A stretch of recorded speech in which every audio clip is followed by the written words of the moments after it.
جو صغیرہ گناہوں کے سوا بڑے بڑے گناہوں اور بے حیائی کی باتوں سے اجتناب کرتے ہیں، بے شک تمہارا پروردگار بڑی بخشش والا ہے، وہ تم کو خوب جانتا ہے۔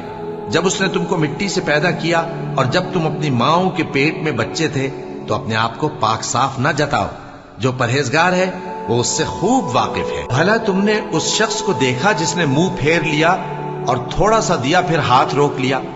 کیا اس کے پاس غیب کا علم ہے کہ وہ اسے دیکھ رہا ہے؟ کیا جو باتیں موسیٰ کے صحیفوں میں ہیں ان کی اس کو خبر نہیں پہنچی؟ اور ابراہیم کے صحیفوں کی جنہوں نے حق اطاعت اور رسالت پورا کیا، وہ یہ کہ کوئی شخص دوسرے کے گناہ کا بوجھ نہیں اٹھائے گا، اور یہ کہ انسان کو وہی ملتا ہے جس کے لیے وہ محنت کرتا ہے، اور یہ کہ اس کی محنت کا جائزہ لیا جائے گا، پھر اس کو اس کا پورا پورا بدلہ دیا جائے گا، اور یہ کہ تمہارے پروردگار ہی کے پاس پہنچنا ہے۔